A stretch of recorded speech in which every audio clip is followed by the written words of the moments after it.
Thank you very much for being here. And Madam President, Mr. Secretary General, First Lady of the United States, distinguished delegates, ambassadors, and world leaders.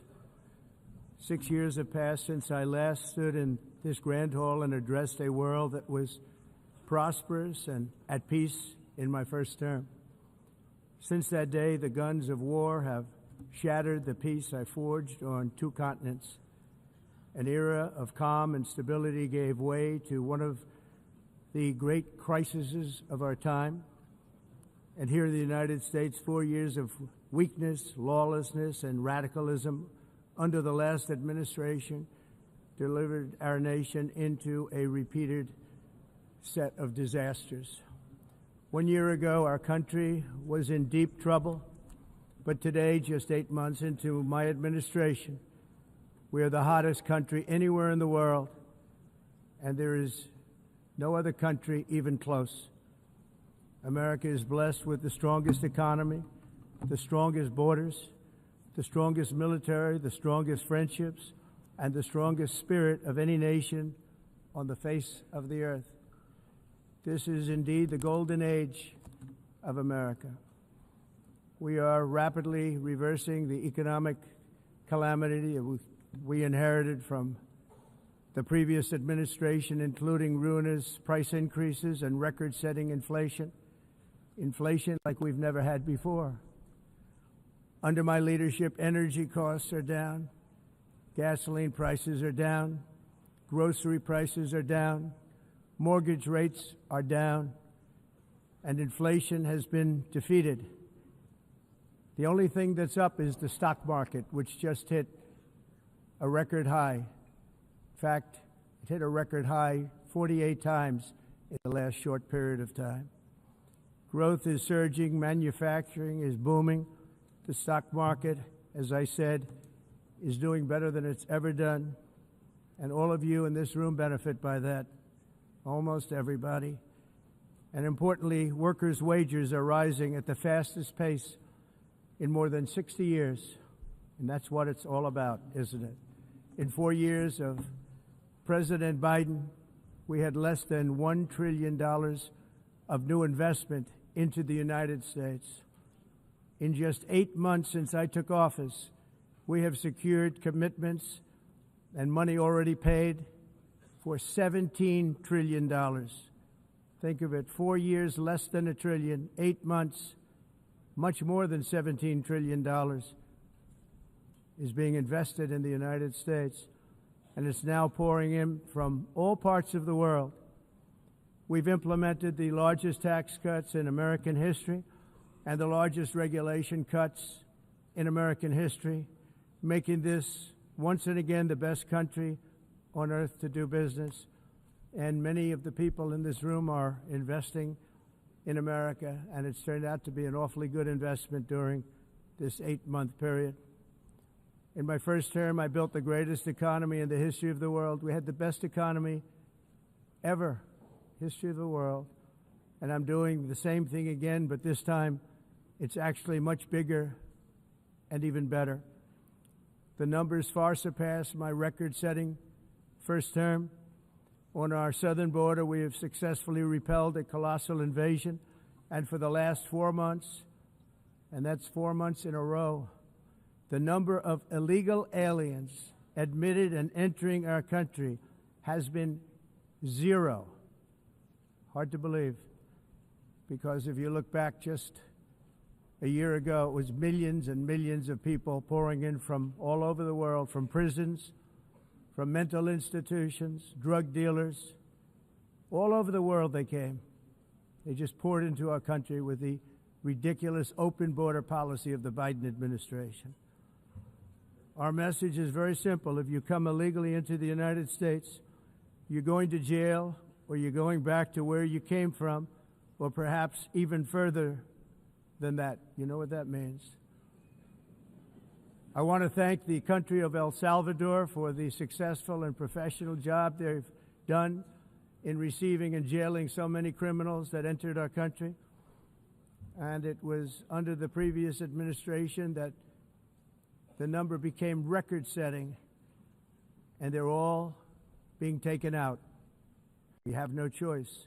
And other countries have no choice because other countries are in the exact same situation with immigration. It's destroying your country, and you have to do something about it. On the world stage, America is respected again like it has never been respected before.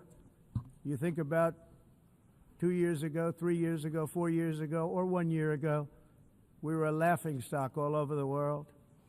At the NATO summit in June, virtually all NATO members formally committed to increase defense spending at my request from 2% to 5% of GDP, making our alliance far stronger and more powerful than it was ever before. In May, I traveled to the Middle East to visit my friends and rebuild our partnerships in the Gulf and those valued relationships with Saudi Arabia, Qatar, and the UAE and other countries are now, I believe, closer than ever before. My administration has negotiated one historic trade deal after another, including with the United Kingdom, the European Union, Japan, South Korea, Vietnam, Indonesia, the Philippines, Malaysia, and many, many others. Likewise, in a period of just 7 months, I have ended 7 unendable wars. They said they were unendable. You're never going to get them solved. Some were going for 31 years, 2 of them, 31, think of it, 31 years. One was 36 years. One was 28 years. I ended 7 wars. And in all cases, they were raging with countless thousands of people being killed. This includes Cambodia and Thailand, Kosovo and Serbia, the Congo and Rwanda, a vicious, violent war that was, Pakistan and India, Israel and Iran, Egypt and Ethiopia, and Armenia and Azerbaijan. It included all of them. No president or prime minister, and for that matter, no other country has ever done anything close to that. And I did it in just 7 months. It's never happened before. There's never been anything like that. I'm very honored to have done it. It's too bad that I had to do these things instead of the United Nations doing them. And sadly, in all cases, the United Nations did not even try to help in any of them. I ended 7 wars, dealt with the leaders of each and every one of these countries, and never even received a phone call from the United Nations offering to help in finalizing the deal. All I got from the United Nations was an escalator that on the way up stopped right in the middle. If the First Lady wasn't in great shape, she would have fallen, but she's in great shape. We're both in good shape. We both stood. And then a teleprompter that didn't work. These are the 2 things I got from the United Nations, a bad escalator and a bad teleprompter. Thank you very much. And by the way, it's working now. It just went on. Thank you. I think I should just do it the other way. It's easier. Thank you very much. I didn't think of it at the time because I was too busy working to save millions of lives. That is the saving and stopping of these wars. But later I realized that the United Nations wasn't there for us. They weren't there. I thought of it really after the fact, not during these negotiations, which were not easy. That being the case, what is the purpose of the United Nations? The UN has such tremendous potential. I've always said it. It has such tremendous, tremendous potential, but it's not even coming close to living up to that potential. For the most part, at least for now, all they seem to do is write a really strongly worded letter and then never follow that letter up. It's empty words, and empty words don't solve war. The only thing that solves war and wars is action.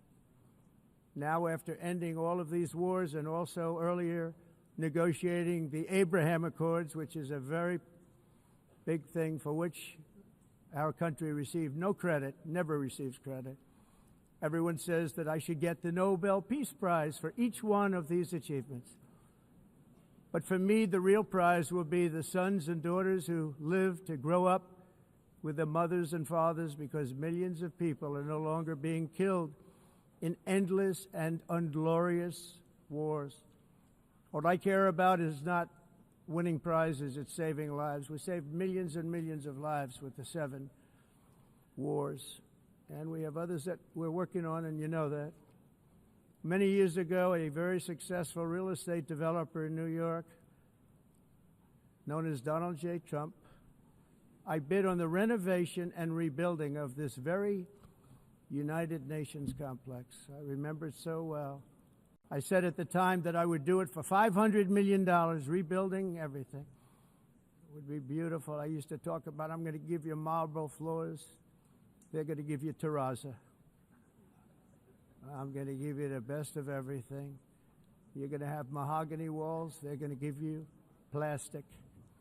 But they decided to go in another direction, which was much more expensive at the time, and which actually produced a far inferior product. And I realized that they did not know what they were doing when it came to construction, and that their building concepts were so wrong, and the product that they were proposing to build was so bad and so costly. It was going to cost them a fortune. And I said, and wait till you see the overruns. Well, I turned out to be right. They had massive cost overruns and spent between $2 and $4 billion on the building and did not even get the marble floors that I promised them. You walk on terrazzo. Do you notice that? As far as I'm concerned, frankly, looking at the building and getting stuck on the escalator, they still haven't finished the job.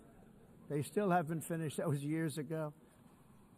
The project was so corrupt that Congress actually asked me to testify before them on the tremendous waste of money, because it turned out that they had no idea what it was, but they knew it was anywhere between $2 and $4 billion as opposed to $500 million with a guarantee. But they had no idea, and I said it cost much more than $5 billion. Unfortunately, many things in the United Nations are happening just like that, but on an even much bigger scale, much, much bigger. Very sad to see. Whether the UN can manage to play a productive role, I've come here today to offer the hand of American leadership and friendship to any nation in this assembly that is willing to join us in forging a safer, more prosperous world. And it's a world that we'll be much happier with.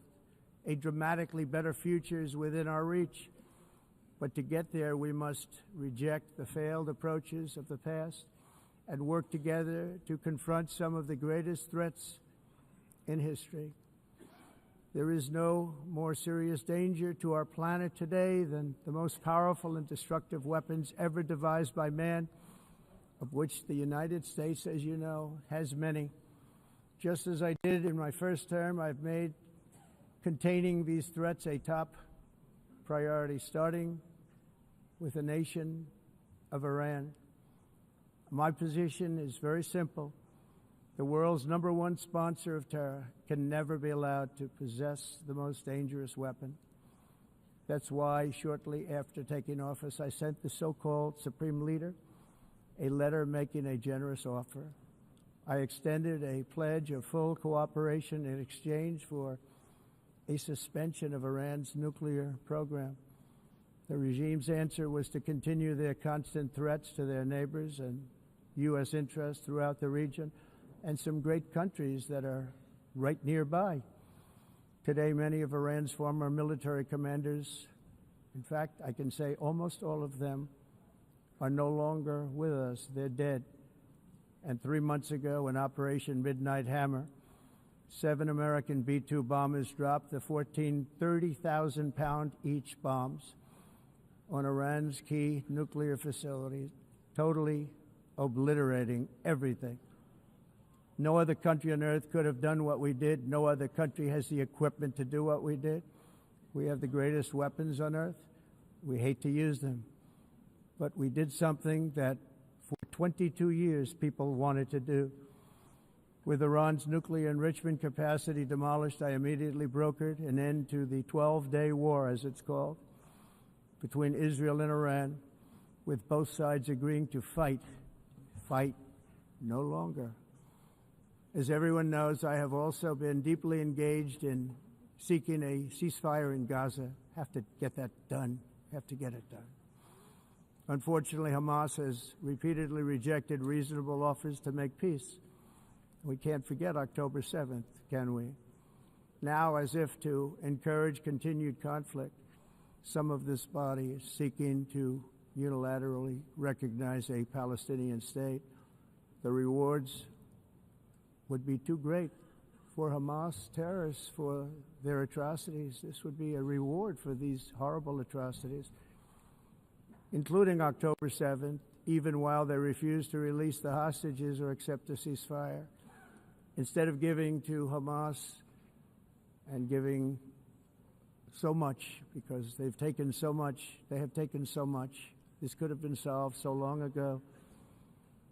But instead of giving in to Hamas's ransom demands, those who want peace should be united with one message: release the hostages now.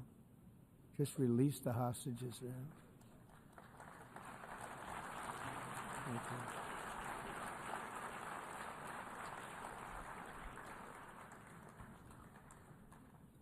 Thank you. As we have got to come together, and we will come together, got to get it done.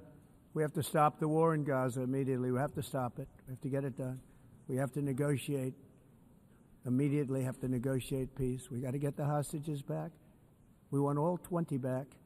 We don't want 2 and 4. As you know, I got, along with Steve Witkoff and others that helped us, Marco Rubio, we got most of them back. We were involved in all of them. But I always said the last 20 are going to be the hardest, and that's exactly what happened. We have to get them back now. We don't want to get back 2, and then another 2, and then 1, and then 3. Have this process. No, we want them all back, and we want the actually 38 dead bodies back too. Those parents came to me, and they want them back, and they want them back very quickly and very badly, as though they were alive. They want them. They want them every bit as much as if their son or daughter were alive. I've also been working relentlessly, stopping the killing in Ukraine. I thought that would be, of the 7 wars that I stopped, I thought that would be the easiest because of my relationship with President Putin, which had always been a good one. I thought that was going to be the easiest one. But you know, in war, you never know what's going to happen. There are always lots of surprises, both good and bad. Everyone thought Russia would win this war in 3 days, but it didn't work out that way. It was supposed to be just a quick little skirmish. It's not making Russia look good. It's making them look bad. No matter what happens from here on out, this was something that should have taken a matter of days, certainly less than a week. And they've been fighting for 3.5 years and killing anywhere from 5,000 to 7,000 young soldiers, mostly soldiers, on both sides, every single week, from 5,000 to 7,000 dead young people, and some in cities, much smaller numbers, where rockets are shot, where drones are dropped. This war would never have started if I were president. This was a war that should have never happened. It shows you what leadership is, what bad leadership can do to a country. Look what happened to the United States, and look where we are right now in just a short period of time. The only question now is how many more lives will be needlessly lost on both sides. China and India are the primary funders of the ongoing war by continuing to purchase Russian oil. But inexcusably, even NATO countries have not cut off much Russian energy and Russian energy products, which, as you know, I found out about 2 weeks ago, and I wasn't happy. Think of it. They're funding the war against themselves. Who the hell ever heard of that one? In the event that Russia is not ready to make a deal to end the war, then the United States is fully prepared to impose a very strong round of powerful tariffs, which would stop the bloodshed, I believe, very quickly. But for those tariffs to be effective, European nations, all of you are gathered here right now, would have to join us in adopting the exact same measures. I mean, you're much closer to the city. We have an ocean in between. You're right there. And Europe has to step it up. They can't be doing what they're doing. They're buying oil and gas from Russia while they're fighting Russia. It's embarrassing to them, and it was very embarrassing to them when I found out about it, I can tell you that. They have to immediately cease all energy purchases from Russia. Otherwise, we're all wasting a lot of time. So I'm ready to discuss this. We're going to discuss it today with the European nations, all gathered here. I'm sure they're thrilled to hear me speak about it, but that's the way it is. I like to speak my mind and speak the truth. As we seek to reduce the threat of dangerous weapons today, I'm also calling on every nation to join us in ending the development of biological weapons once and for all. And biological is terrible, and nuclear is even beyond, and we include nuclear in that. We want to have a cessation of the development of nuclear weapons. We know, and I get to view it all the time. Sir, would you like to see? And I look at weapons that are so powerful that we just can't ever use them.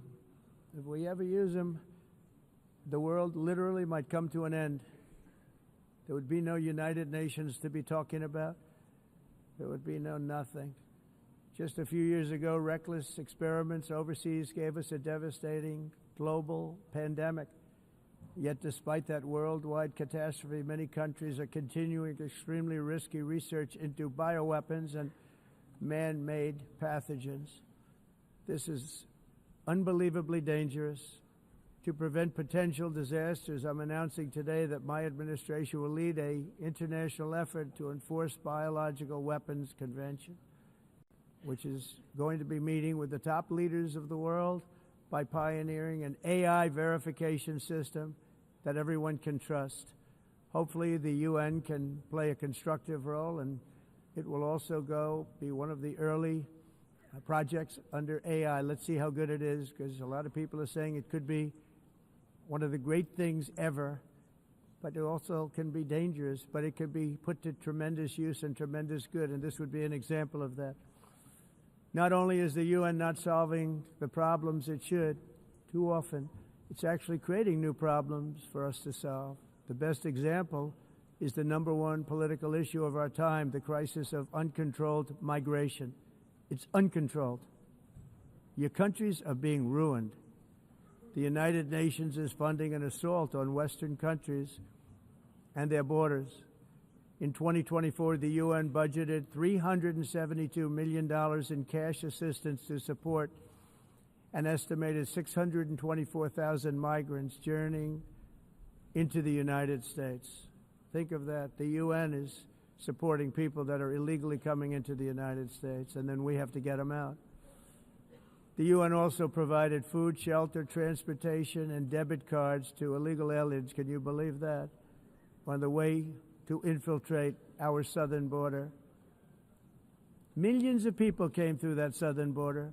Just a year ago, millions and millions of people were pouring in, 25 million altogether over the 4 years of the incompetent Biden administration. And now we have it stopped, totally stopped. In fact, they're not even coming anymore because they know they can't get through. But what took place is totally unacceptable. The UN is supposed to stop invasions, not create them and not finance them. In the United States, we reject the idea that mass numbers of people from foreign lands can be permitted to travel halfway around the world, trample our borders, violate our sovereignty, cause unmitigated crime, and deplete our social safety net. We have reasserted that America belongs to the American people, and I encourage all countries to take their own stand in defense of their citizens as well. You have to do that because I see it. I'm not mentioning names. I see it, and I could call every single one of them out. You're destroying your countries. They're being destroyed. Europe is in serious trouble. They've been invaded by a force of illegal aliens like nobody's ever seen before. Illegal aliens are pouring into Europe. Nobody is ever, and nobody's doing anything to change it, to get them out. It's not sustainable. And because they choose to be politically correct, they're doing just absolutely nothing about it. And I have to say, I look at London, where you have a terrible mayor, terrible, terrible mayor, and it's been so changed, so changed. Now they want to go to Sharia law, but you're in a different country. You can't do that. Both the immigration and their suicidal energy ideas will be the death of Western Europe if something is not done immediately. This cannot be sustained. What makes the world so beautiful is that each country is unique. But to stay this way, every sovereign nation must have the right to control their own borders. You have the right to control your borders, as we do now, and to limit the sheer numbers of migrants entering their countries and paid for by the people of that nation that were there and that built that particular nation at the time. They put their blood, sweat, tears, money into that country, and now they're being ruined. Proud nations must be allowed to protect their communities and prevent their societies from being overwhelmed by people they have never seen before, with different customs, religions, with different everything. Where migrants have violated laws, lodged false asylum claims, or claimed refugee status for illegitimate reasons, they should, in many cases, be immediately sent home. And while we will always have a big heart for places and people that are struggling and truly compassionate, answers will be given. We have to solve the problem, and we have to solve it in their countries, not create new problems in our countries. And we are very helpful to a lot of countries that are just not able to send their people anymore. They used to send them to us in caravans of 25,000, 30,000 people each. These massive caravans of people pouring into our country, totally unchecked and unvetted. But not anymore. According to the Council of Europe, in 2024, almost 50% of inmates in German prisons were foreign nationals or migrants. In Austria, the number was 53% of the people in prisons were from places that weren't from where they are now. In Greece, the number was 54%, and in Switzerland, beautiful Switzerland, 72% of the people in prisons are from outside of Switzerland. When your prisons are filled with so-called asylum seekers who repaid kindness, and that's what they did, they repaid kindness with crime, it's time to end the failed experiment of open borders. You have to end it now. See, I can tell you, I'm really good at this stuff. Your countries are going to hell.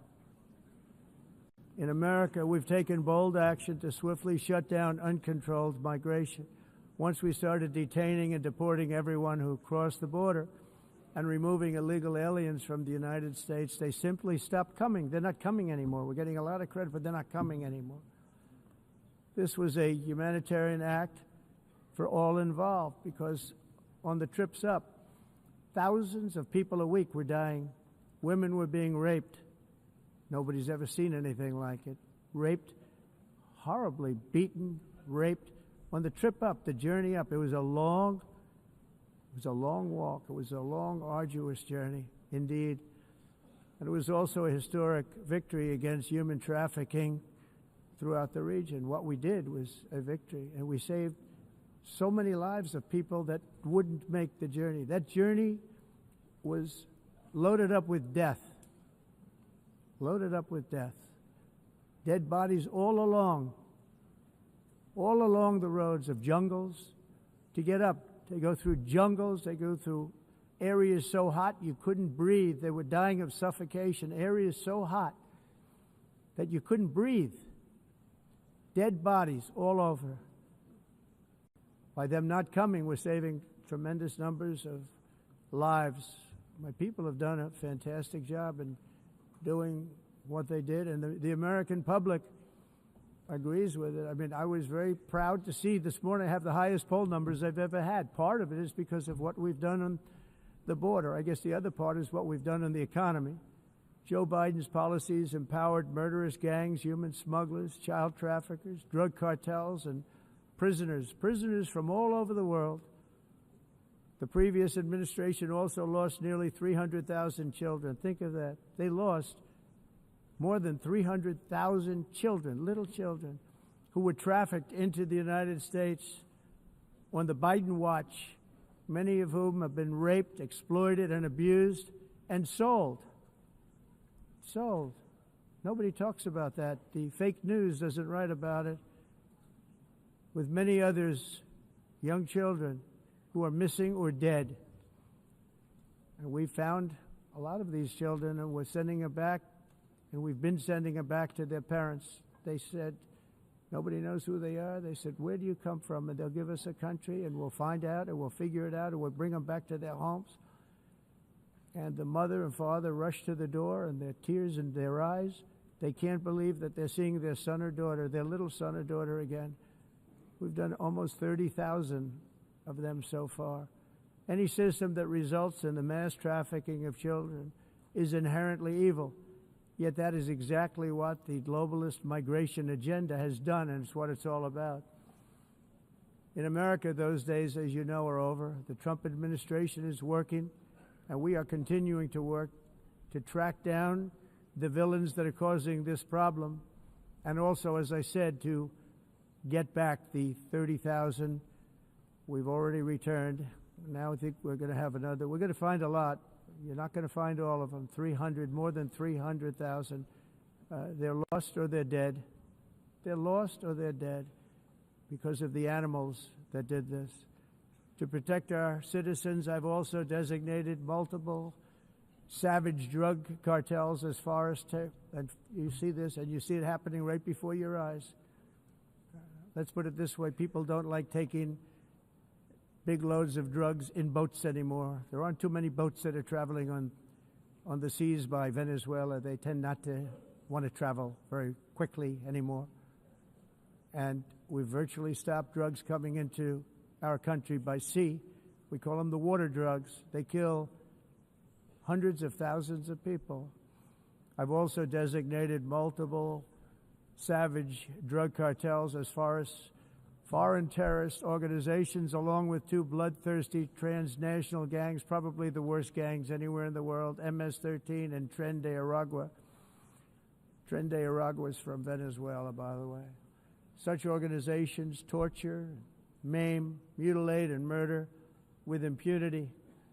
They're the enemies of all humanity. For this reason, we've recently begun using the supreme power of the United States military to destroy Venezuelan terrorists and trafficking networks led by Nicolas Maduro. To every terrorist thug smuggling poisonous drugs into the United States of America, please be warned that we will blow you out of existence. That's what we're doing. We have no choice. Can't let it happen. They're destroying. I believe we lost 300,000 people last year to drugs, 300,000. Fentanyl and other drugs. Each boat that we sink carries drugs that would kill more than 25,000 Americans. We will not let that happen. Energy is another area where the United States is now thriving like never before. We're getting rid of the falsely named renewables. By the way, they're a joke. They don't work. They're too expensive. They're not strong enough to fire up the plants that you need to make your country great. The wind doesn't blow. Those big windmills are so pathetic and so bad, so expensive to operate. And they have to be rebuilt all the time, and they start to rust and rot. Most expensive energy ever conceived, and it's actually energy. You're supposed to make money with energy, not lose money. You lose money, the governments have to subsidize. You can't put them out without massive subsidies. And most of them are built in China, and I give China a lot of credit. They build them, but they very few wind farms. So why is it that they build them and they send them all over the world, but they barely use them? You know what they use? Coal. They use gas. They use almost anything, but they don't like wind. But they sure as hell like selling the windmills. Europe, on the other hand, is a long way to go, with many countries being on the brink of destruction because of the green energy agenda. And I give a lot of credit to Germany. Germany was being led down a very sick path, both on immigration, by the way, and on energy. They were going green, and they were going bankrupt. And the new leadership came in, and they went back to where they were with fossil fuel and with nuclear, which is good. It's now safe, and you can do it properly.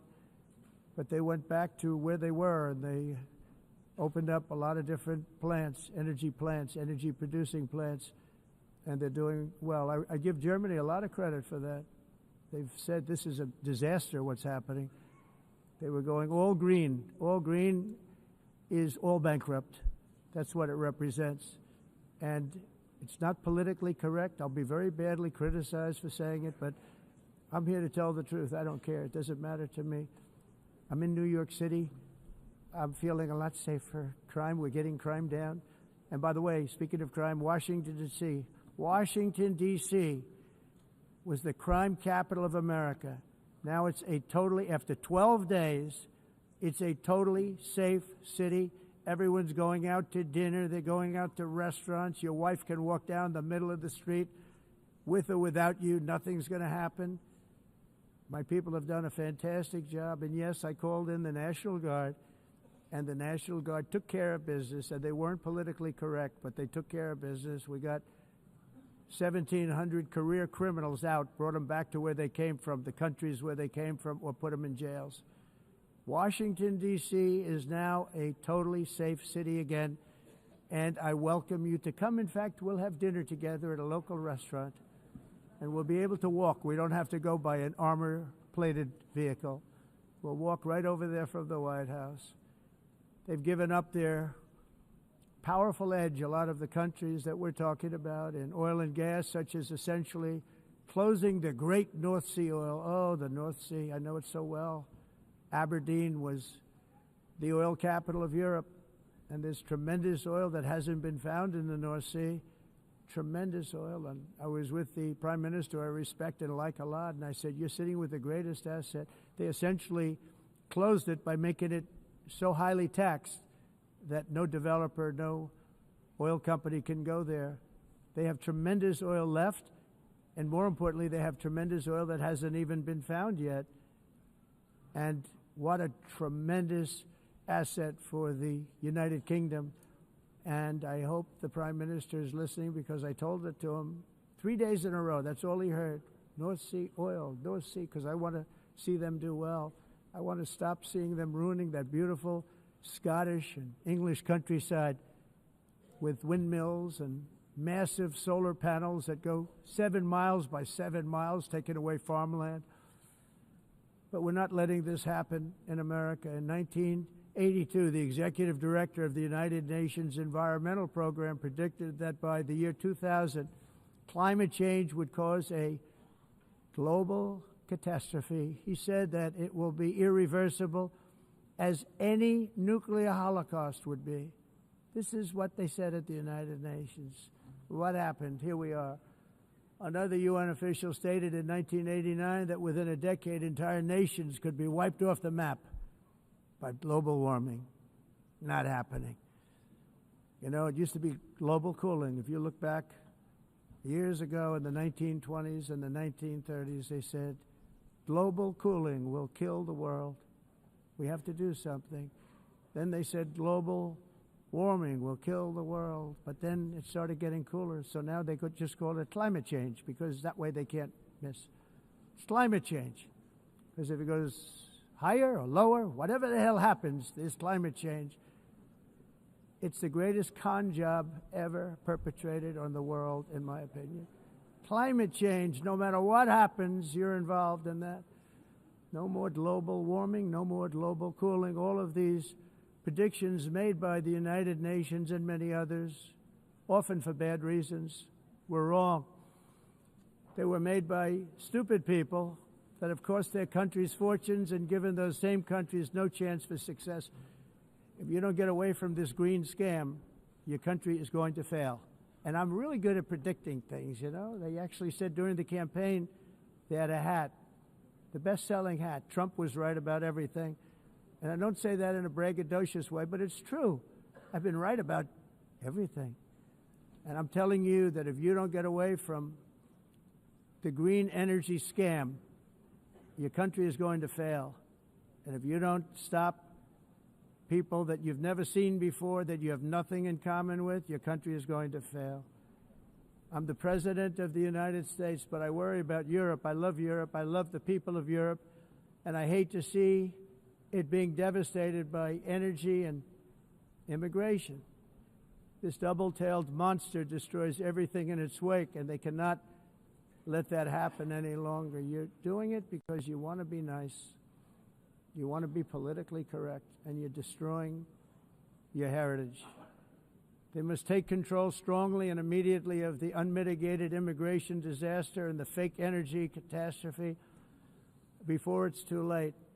The carbon footprint is a hoax made up by people with evil intentions, and they're heading down a path of total destruction. You know, the carbon footprint, it was a big, big thing a few years ago. I remember hearing about the carbon footprint, and then President Obama would get into Air Force One, a massive Boeing 747, and not a new one, an old one with old engines that spew everything into the atmosphere. He'd talk about the carbon footprint, we must do so. Then he'd get in and he'd fly from Washington to Hawaii to play a round of golf. And then he'd get back onto that big, beautiful plane and he'd fly back and he'd talk about, again, global warming and the carbon footprint. It's a con job. At extreme cost and expense, Europe reduced its own carbon footprint by 37%. Think of that.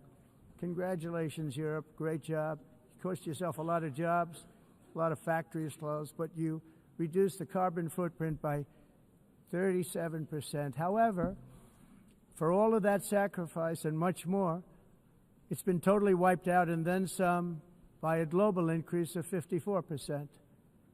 Much of it coming from China and other countries that are thriving around China, which now produces more CO2 than all the other developed nations in the world. So all of these countries are working so hard on the carbon footprint, which is nonsense, by the way. It's nonsense. You know, it's interesting. In the United States, we have still radicalized environmentalists, and they want the factories to stop. Everything should stop. No more cows. We don't want cows anymore. I guess they want to kill all the cows. They want to do things that are just unbelievable, and you have it too. But, you know, we have a border, strong, and we have a shape, and that shape doesn't just go straight up. That shape is amorphous when it comes to the atmosphere. And if we had the most clean air, and I think we do, we have very clean air. We have the cleanest air we've had in many, many years. But the problem is that other countries, like China, which has air that's a little bit rough, it blows. And no matter what you're doing down here, the air up here tends to get very dirty because it comes in from other countries where their air isn't so clean. And the environmentalists refuse to acknowledge that. Same thing with garbage. In Asia, they dump much of their garbage right into the ocean. And over about a 1 week and 2 week journey, it flows right past Los Angeles. You've seen it. Massive amounts of garbage, almost too much to do anything about, flowing past Los Angeles, past San Francisco, and then somebody will get in trouble because he dropped a cigarette on the beach. The whole thing is crazy. The primary effect of these brutal green energy policies has not been to help the environment, but to redistribute manufacturing and industrial activity from developed countries that follow the insane rules that are put down to polluting countries that break the rules and are making a fortune. They're making a fortune. European electricity bills are now 4 to 5 times more expensive than those in China, and 2 to 3 times higher than the United States. And our bills are coming way down. You probably see that our gasoline prices are way down. You know, we have an expression, drill. Nós reduzimos os custos de energia porque nós faremos, como a expressão, vamos fazer tudo isso, reduzir os custos de energia e os custos diminuíram nos Estados Unidos.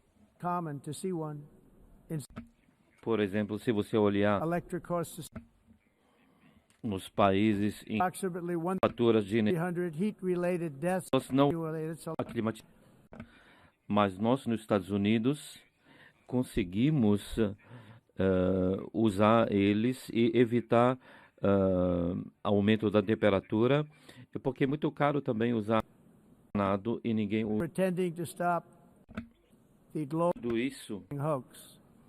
The como a of asking mudança. industrialized nations, Esse agenda mundialista não tem nenhum sentido. entire societies must be rejected País and pre- it must be immediate. That's why in America I withdrew from the fake Paris Climate Accord, where, by the way, America was paying so much more than every country. Others weren't paying. China didn't have to pay until 2030. Russia was given an old standard that was easy to meet, a 1990 standard. But for the United States, we're supposed to pay like $1 trillion. And I said, this is another scam. The fact is, the United States has been taken advantage of by the world for many, many years, but not any longer, as you probably noticed. I unleashed massive energy production and signed historic executive orders to hunt for oil, but we don't have to do much hunting because we have the most oil of any nation anywhere, oil and gas in the world. And if you add coal, we have the most of any nation in the world. Clean, I call it clean, beautiful coal. You can do things today with coal that you couldn't have done 10 years ago, 15 years.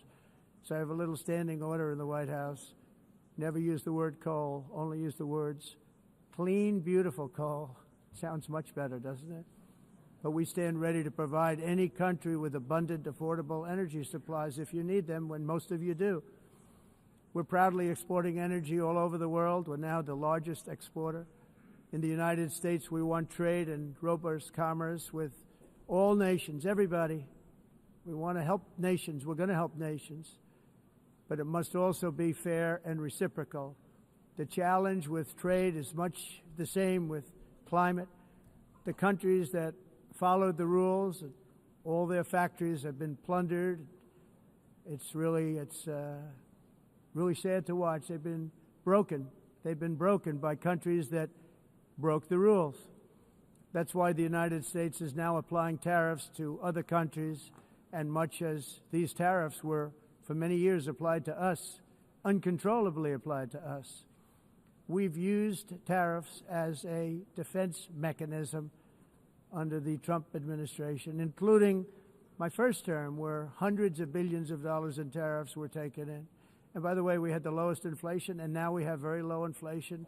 The only thing different is that we have hundreds of billions of dollars flowing into our country. But this is how we will ensure that the system works for everyone and is sustainable into the future.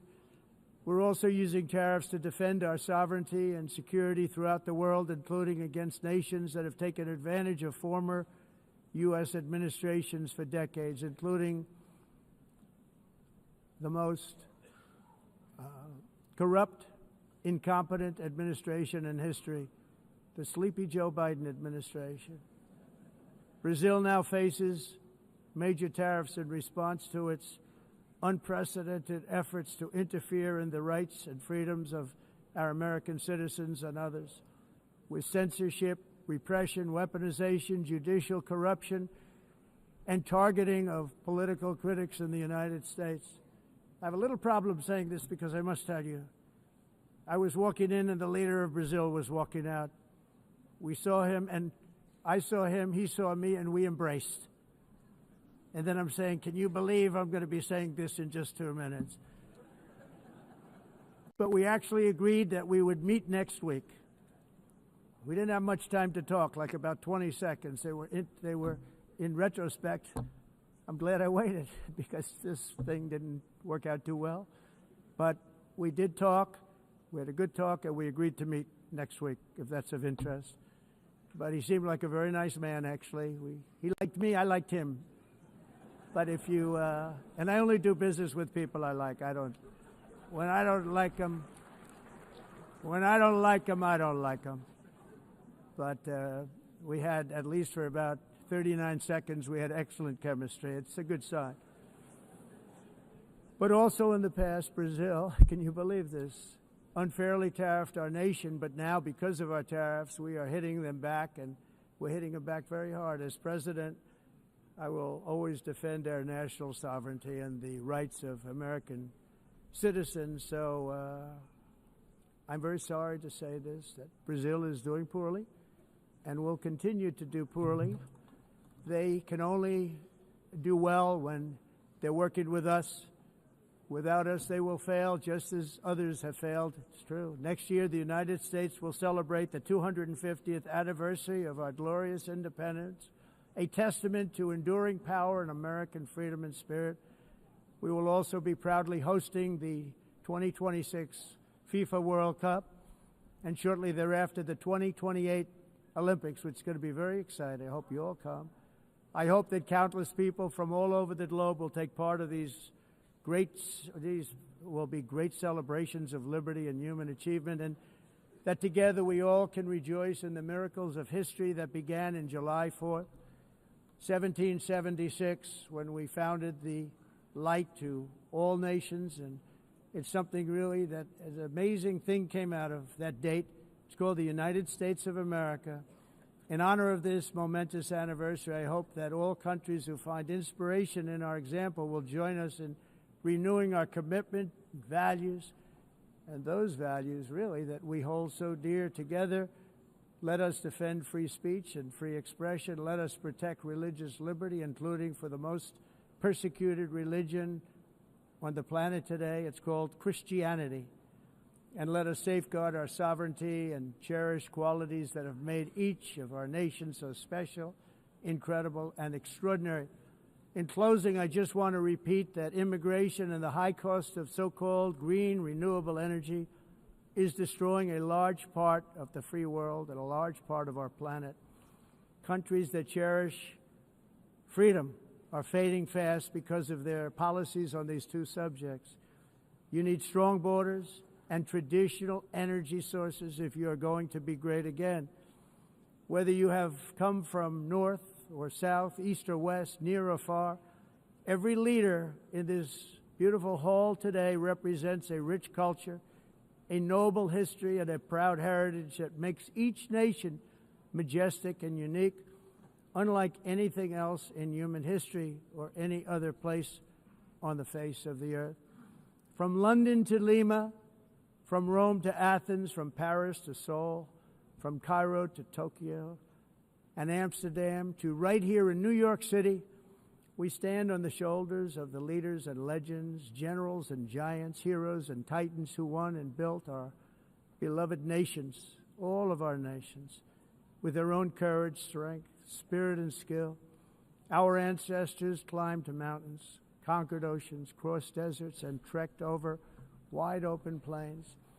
They charged into thunderous battles, plunged into grave dangers, and they were soldiers and farmers and workers and warriors and explorers and patriots.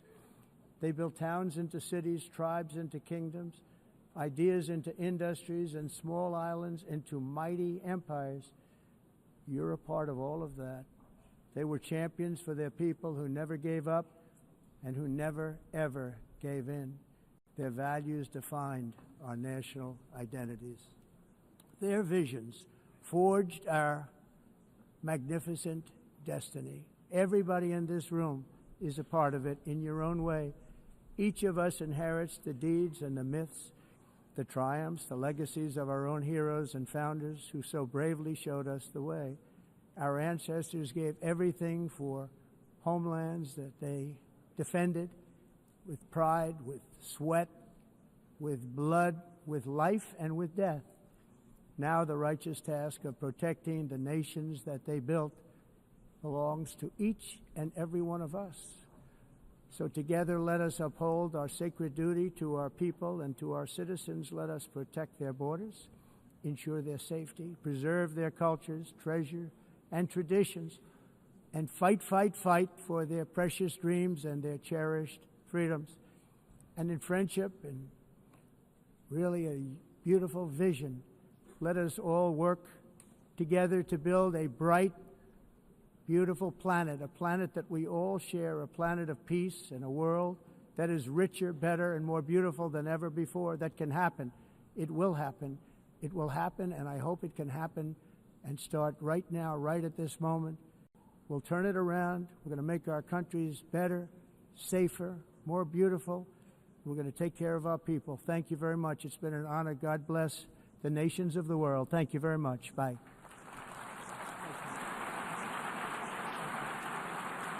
Stay informed on the world's shifting power. Subscribe to the Watchtower Report, where strategy meets reality.